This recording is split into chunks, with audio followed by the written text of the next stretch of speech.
High, কেমন আছো সবাই?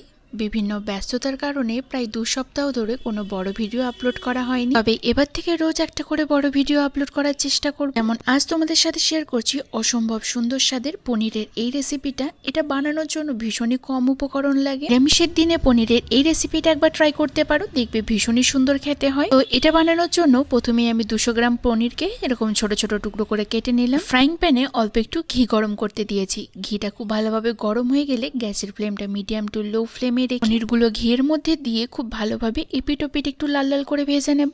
পনিরগুলো যেন অতিরিক্ত কড়াভাবে ভাজা না হয়ে যায় সেদিকে একটু খেয়াল রাখতে হবে। পনিরগুলো অতিরিক্ত ভাজা হলে সেই ক্ষেত্রে কিন্তু পরে একটু শক্ত হয়ে যায়, খেতেও সেটা ভালো লাগে না। যাই হোক, এখানে পনিরগুলো ভেজে তুলে রাখা হয়ে গিয়েছে। এবার ওই ফ্রাইং প্যানে অল্প অল্প ঘি লেগে আছে, তার মধ্যে দিয়ে দিচ্ছি বেশ খানিকটা পরিমাণে কাজু কিশমিশ। এবার এই কাজু কিশমিশগুলো একটু হালকা হালকা করে ভেজে নিচ্ছি। কাজু কিশমিশগুলো এখানে ভাজা হয়ে গিয়েছে। এবার এটাকে বেশ কিছুক্ষণের জন্য ঠান্ডা করতে দেব। তো কাজু কিশমিশটা ঠান্ডা হয়ে গিয়েছে। এবার মিক্সি জারের মধ্যে কাজু কিশমিশটা দিয়ে দিলাম আর দিচ্ছি বেশ খানিকটা পরিমাণে পোস্ত। আমি এখানে 1 টেবিল চামচ মতো পোস্ত দিয়েছি, তোমরা চাইলে অল্প একটু চার মগজের মধ্যে অ্যাড করতে পারো। আর এটার একটা স্মুথ পেস্ট তৈরি করে নিলাম। আর অন্যদিকে ফ্রাইং প্যানের মধ্যে অল্প একটু সাদা তেলের সাথে একদম অল্প পরিমাণে ঘিও অ্যাড করে দিলাম। যেহেতু এটা নিরামিষ রান্না আর এই রান্নায় সেরকম কোনো মশলাও থাকে না, এই রান্নাটা ঘি দিয়ে করলে এর টেস্ট কিন্তু একটু বেশি ভালো হয়। তো যাই হোক, এবার এর মধ্যে দিয়ে দিচ্ছি একটা শুকনো লঙ্কা আর অল্প একটু দারচিনি। শুকনো লঙ্কাটা একটু ভাজা ভাজা হয়ে আসলে এর মধ্যে দিয়ে দিচ্ছে আগে থেকে তৈরি করে রাখা কাজু কিশমিশ আর পোস্তর পেস্টটা। আর দিচ্ছি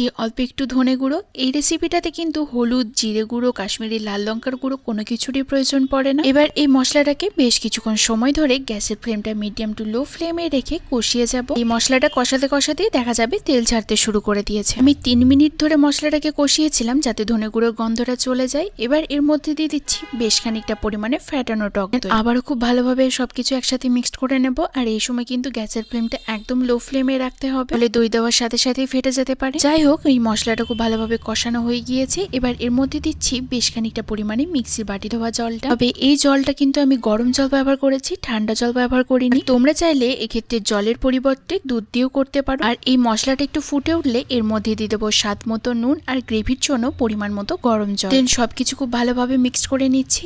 আর যেহেতু নিরামিষ রান্না এটা, আর নিরামিষ রান্নায় একটু চিনি দিলে ভালো লাগে খেতে, কিন্তু এক্ষেত্রে যেহেতু অনেকটা পরিমাণে কিশমিশের পেস্ট আছে তাই গ্রেভিটা অলরেডি এমনিতেই মিষ্টি হয়ে আছে। আর ঝালের জন্য এর মধ্যে 2টো চেরা কাঁচা লঙ্কা অ্যাড করে দিলাম। তোমরা চাইলে অল্প একটু গোলমরিচ গুঁড়োও অ্যাড করতে পারো। এবার এর মধ্যে পনিরগুলোকে অ্যাড করে গ্যাসের ফ্লেমটা মিডিয়াম টু লো ফ্লেমে রেখে বেশ কিছুক্ষণের সময় ধরে ফুটতে দেব। আমি এখানে পনিরগুলো 2 মিনিটের জন্য গ্রেভির সাথে ফুটতে দিয়েছি। 2 মিনিট পর উপর থেকে অল্প একটু গরম মশলা গুঁড়ো এর মধ্যে অ্যাড করে দিলাম। সবকিছু খুব ভালোভাবে মিক্সড করে নিলেই তৈরি হয়ে যাবে নিরামিষে অসম্ভব সুন্দর স্বাদের কাজু কিশমিশ বাটা দিয়ে পনির। তবে সবশেষে আমি অল্প একটু ফ্রেশ ক্রিম অ্যাড করেছিলাম, তোমরা চাইলে এটা নাও অ্যাড করতে পারো। রেসিপিটা কেমন লাগলো জানিও।